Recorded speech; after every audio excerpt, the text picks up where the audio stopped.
There we And are. I see you. Hi. Hi, Corey. Thanks so much for taking the time to speak with MMR today. Well, it's all good. Thanks for having me. And I also want to thank you for not releasing a cover and releasing new original music, because when I heard that Corey Taylor was putting out new music, I was like, please do not let it be a cover. I have cover fatigue right now. So thank you, thank you, thank you for that. I think we all have cover fatigue at some point. It's just like, ugh, Jesus Christ. I appreciate that. Thank you. Yeah, there's a lot of good ones out there, but fresh original Yeah, music, but there's a lot of bad ones too. You can say eh, it. You're fair. safe with me. It's fine. That's a fair assessment. But the new music that you put out, two songs that you premiered earlier this summer, they're both going to be on your solo album, CMFT. It's coming out October 2nd. And I'm watching the video for CMFT Must Be Stopped, thinking, damn, it must be so nice to just be able to whip out the Rolodex and go, who am I going to call up to help me with this video? Oh, Rob Halford? Check. Marilyn Manson? Check. Lizzie Hale? Check. Lars Ulrich? I mean, you're a popular guy. Well, I hope so. Jesus. I mean, the cool thing is that I sent a wish list to my management and basically said, some of these are friends and I can hit up, but some of these are actually, people that, I don't really keep in touch with. So if you can get them, I mean, that'd be great. And honestly, almost everyone said yes. I mean, it was really, really cool. So when I started seeing them kind of flown in on the video, I kept going. I had the same reaction that everybody else did. I was like, I was like freaking out, and yeah, it was really, really cool. It made me really happy. So who's the bastard that said no? Well, it wasn't a bastard so much. There were only two people, and they both politely declined because it just wasn't their thing. And it was they said it's like, we appreciate you, we love you. This just isn't our thing, and we would never want to try to do something that's just not our thing. So, and because of that, I will respect them and not put those names out there. But just the fact that they replied at all was huge. They're like, it's not our thing, but thank you very much for considering us. So yeah, it was pretty cool. Yeah. That video is on WMMR.com, by the way. And did I hear a flute in that song? Yeah, there's some flute, there's some piccolo in there. Yeah, absolutely. Okay. I don't know if I've ever heard that in a Corey Taylor production, Slipknot or No. Stone Sour. Is there any other non-traditional instrumentation that you worked into this album? I mean, besides piano, I want to say Tooch used a dobro on a couple of different things, which was Dude, your actually, Philly boy. yeah, yep, absolutely. Yeah, the Tooch. Um, yeah, man. I mean, we kept it pretty straight for the most part. For the most part, it's really just meat and potatoes, just backbeat, rock and roll, some elements here and there, some certain stuff, playing around with different amps and different guitars. But for the most part, I mean, we kept it there, with the exception of maybe some cool percussion. I used a Wurlitzer on the Maria Fire. We really just kind of played around with what we were doing, but because we wanted it to feel like when you come see us live, it sounds like what you're hearing. Mhm. It's one of the reasons why we recorded the way we did.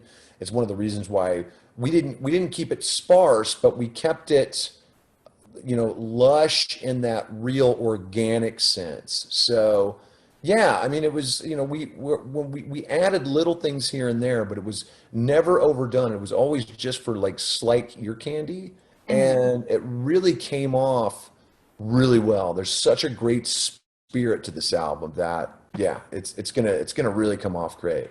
Well, I can't wait to see how it translates live. I don't know, whenever that Yeah, is a thing. yeah, yeah. What year is this again? I don't know. Yeah. The other Um, song that we yeah. got a taste of is Black Eyes Blue, which we're playing on MMR. Oh, Bit of a pivot from CMFT Must Be Stopped. It's a bit more mellow, a bit more ballady.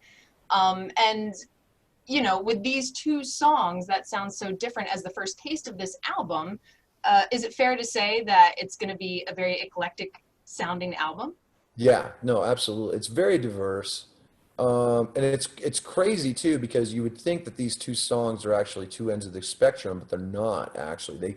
They fit they fit in on the spectrum, and yet they're not representative of one end or the other. There's some really great. There's a couple of like heavier tunes on there, but that aren't heavy in that traditional sense.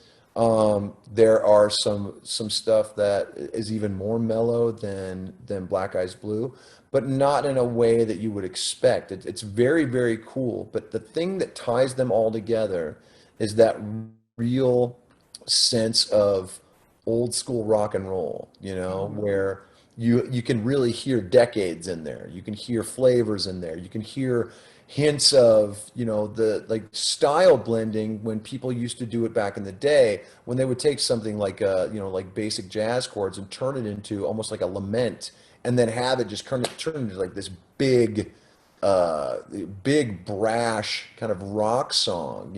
So it's really us manipulating that genre in almost like a throwback way, and maybe giving it a modern update, but really with a modern production and the sensibility of all the history that we've had before it.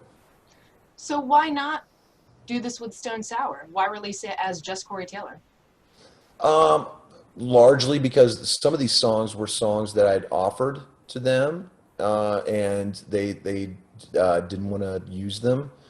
Um, and also because vibe wise, it was completely different than Stone Sour. Like you take a song like Samantha's Gone, probably Stone Sour would be. It's certainly not a Slipknot song. Stone Sour would be the closest thing that we could try, and yet I played it for them, and it just wasn't their vibe. It's just there's just something about that song that is too old school, too much of like a 70s glam, 80s glam kind of vibe. It's got a Slade kind of Motley Crue vibe to it. And it just doesn't work in those contexts. So, but at the same time, it's one of the catchiest songs I've ever written. So it's like, there's no way I'm not recording this and putting it out there. So it really kind of became a matter of taste. And I also didn't want to get to the point where I was trying to force songs on either band. Sure. And I knew in the back of my head that I was going to do something like this. So it was just a matter of the right time. And October 2nd is when we're going to hear it. October 2nd. CMFT, the solo album. We're speaking with Corey Taylor on 93.3 WMMR. Last summer, actually a year ago today, I caught the Knotfest Roadshow in Camden, New Oh yeah, Jersey. yeah, yeah, And yeah. yeah, killer set. And I got to go in. I believe they were referring to it as the Slipknot Museum, the traveling museum, which Yeah, from the yeah. outside looks like this big truck, but on the inside is just stuffed with gear and awards and masks and 20 years of memorabilia. And I'm sure that you were able to go through this exhibit at some point, and I was wondering what your impressions were as you were walking through this capsule of 2 decades of your life It's weird. and your bandmates' lives. Yeah, I mean, it's one of those things where when you see certain things, like you see a certain set of uh, coveralls, you can immediately think of some of the different shows that you played in those, and uh, you see the old instruments, and you remember, like certain shows where they were used, and it's such a weird, nostalgic kind of like almost throwback, flashback that it makes you appreciate what you've done. This band, we didn't really start it with any sense of being too nostalgic, but at the same time, the older we get and the more that we accomplish, we can really put into perspective the fact that we beat the odds and we were able to create something culturally that has spanned 2 decades now. And these are just some of the milestones, like the things that kind of lent themselves to the history of it. So it's something I wish Paul could see sometimes, like he would have loved that, man. He would have lost his mind. And yeah, it's crazy to think that we have so much history now that we can put out museums with different pieces in it. Uh, it definitely makes my knees hurt. Let's put it. 20 years will do that to you, for Oh, sure. Christ, no For joke. sure. How long have you been off of social media? It's been over a year now, right? Quite a while, yeah. I think just about coming up on a year. My last post was actually a zoomed in shot of the live long and prosper emoji. That was the last thing I posted on my own. And I want to say, yeah, it might have been September of last year. It was right around the time I stopped eating meat too. So, um, So I have can you been tempted to jump back on since 2020 hasn't really offered us an opportunity to interact in real life, if you will? no, if No? anything, it's reinforced me staying off of it. You know, I mean, honestly, I don't even have the passwords anymore. I have somebody who I use to run my sites, and every once in a while I'll tell them something to post on there. But the interaction is such garbage on there. You know, I mean, I people heard are. you once describe it as a laundromat where it's too loud to have a Oh conversation. I yeah, thought that was a perfect absolutely. analogy. Yeah, no, it really is, you know. And half the time, the only thing in the washers is just change. Well, that just adds to the cacophony that's going Yeah. on there. I think it's one of the reasons why nobody talks to each other anymore because they're so used to just exploding with no chance for rebuttal that we've forgotten how to have a conversation. I'm going to call it right now. There will soon be classes in college that teach people how to have conversations again. You watch. I'm telling you, it's that type of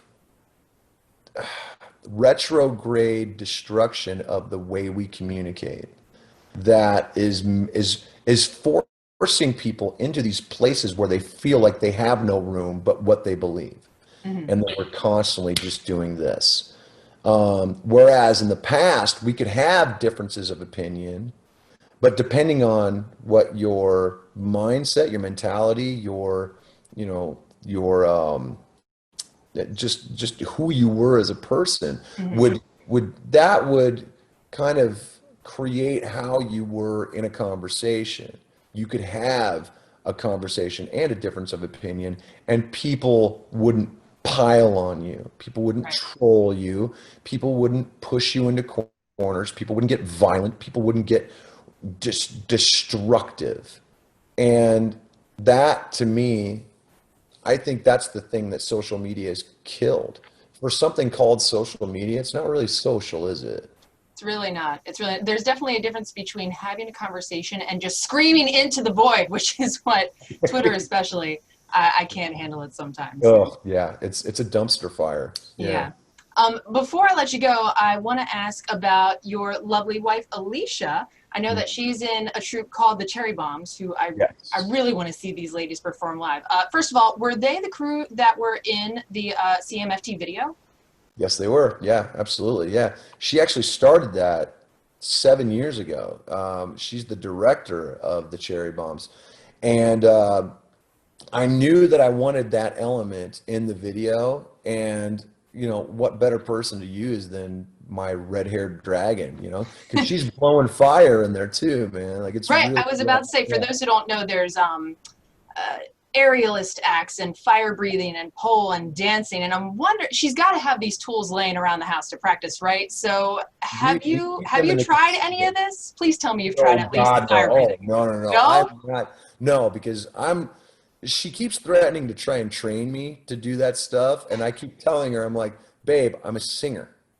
I'm not really good at following instructions, and let alone like not doing them in a way where I burn my face off. Like I just can't.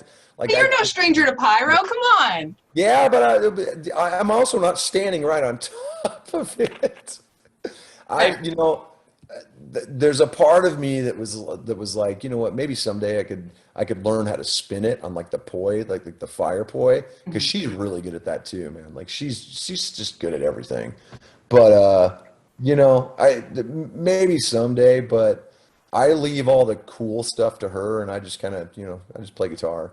Plus, I'm teaching her how to play guitar and she's getting just as good as I am. And I'm like, that's not fair. You don't get to be good at everything, okay? And be that hot and just be, it's just Listen, she stupid. gave you the opportunity. I'm just saying, she gave you the opportunity to learn, so you could be on that level.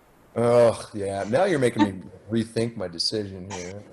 Maybe Yeah. one day, but for now, we'll leave it to the For lovely now, we just leave it to the experts, and by that I mean my wife. So, Elise. Excellent. Well, I know you got to run, Corey. It was great catching up with you. I would love to catch up with you in person one of these days. Knock on wood that will be right. sooner rather than later. But until then, your solo album CMFT comes out October 2nd. Can't wait to hear it. Thank you so much for speaking with us on MMR today. Thank you. Thanks for having me. I appreciate it.